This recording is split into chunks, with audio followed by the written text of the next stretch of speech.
नमस्कार दोस्तों उपन्यास में आगे बढ़ने से पहले मेरा आपसे यह निवेदन है कि इस उपन्यास के पिछले भाग अवश्य सुनें, जिससे इस भाग में और आगे के भागों में आपकी रुचि बनी रहे।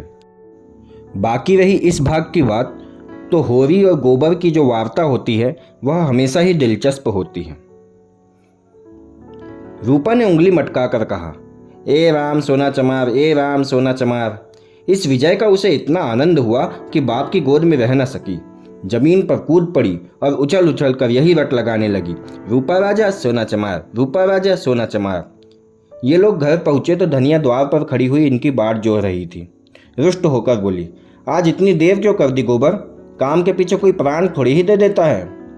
फिर पति से गर्म होकर कहा, तुम भी वहां से कमाई करके लौटे तो खेत में पहुंच गए। खेत कहीं भागा जा रहा था? द्वार पर कुआं था। होरी और गोबर ने एक एक कालसा पानी का सिर पर उड़ेला, रूपा को नहलाया और भोजन करने बैठ गए। जौ की रोटियां थी, पर गेहूं जैसी सफ़ेद और चिकनी। अरहर की दाल थी जिसमें कच्चे आम पड़े हुए थे। रूपा बाप की थाली में खाने बैठी। सोना ने उसे ईर्ष्या भरी नजरों से देखा, मानो कह रही हो, वाह रे दुलार। धनिया ने पूछा, मालिक से क्या बातचीत हुई?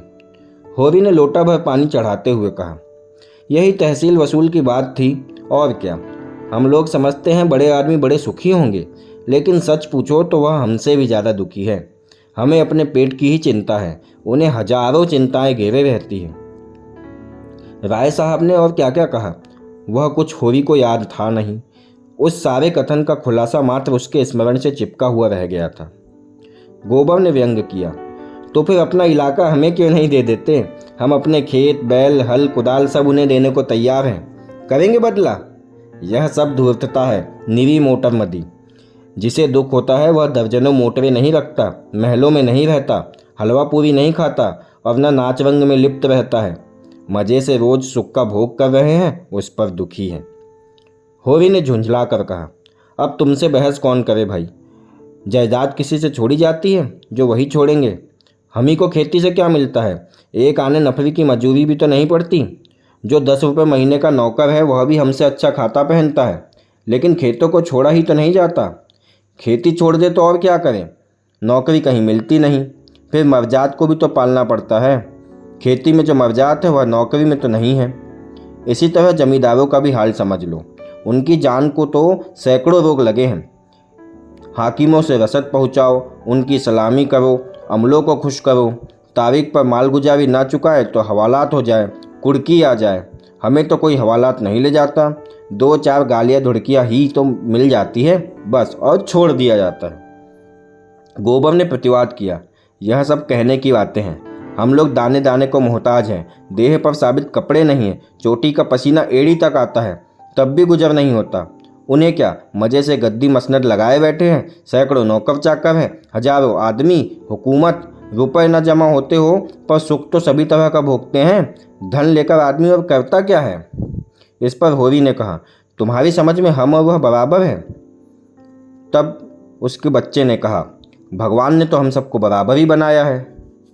इस पर होरी का कहना था कि यह बात नहीं है बेटा, छोटे बड़े भगवान के घर से बनकर आते हैं, संपत्ति बड़ी तपस्या से मिलती है। उन्होंने पूर्व जन्म जैसे कर्म किए हैं, उसका आनंद भोग रहे हैं। हमने कुछ नहीं सचा तो भोगे क्या? इस पर होरी के बच्चे का कहना था, यह सब मन को समझाने की बातें हैं। भगवान सबको बराबर बनाते हैं। यहाँ जिसके हाथ में लाठी है वह गरीबों को कुचलकर बड़ा आदमी बन जाता है।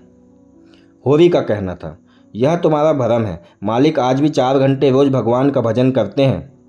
गोबर, किसके बल पर यह भजन भाव और धर्म होता है? अपने बल पर नहीं, किसानों के बल पर और मजदूरों के बल पर। यह पाप का धन पचे कैसे? इसलिए दान धर्म करना पड़ता है। भगवान का भजन भी इसलिए होता है, भूखे नंगे रहकर भगवान का भजन करें तो हम भी जाने। हमें कोई 2 जून खाने को दे दें तो हम 8 पहर भगवान का जाप ही करते रहें। एक दिन खेत में ऊख गोड़ना पड़े तो सारी भक्ति भूल जाएंगे। होरी ने हार कर कहा, अब तुम्हारे मुंह कौन लगे भाई, तुम तो भगवान की लीला में भी टांग अड़ाते हो।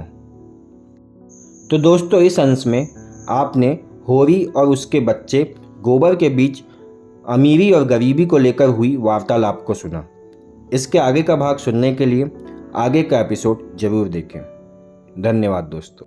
तो अगर आपको मेरा काम और मेरी श्रृंखला पसंद आ रही हो तो मेरे वीडियोस को लाइक अवश्य करें और मेरे चैनल को सब्सक्राइब करके उसका बेल आइकन का बटन ज़रूर दबा दें, जिससे मेरे आगे आने वाले वीडियोस के नोटिफिकेशंस आपको मिलते रहें। धन्यवाद दोस्तों।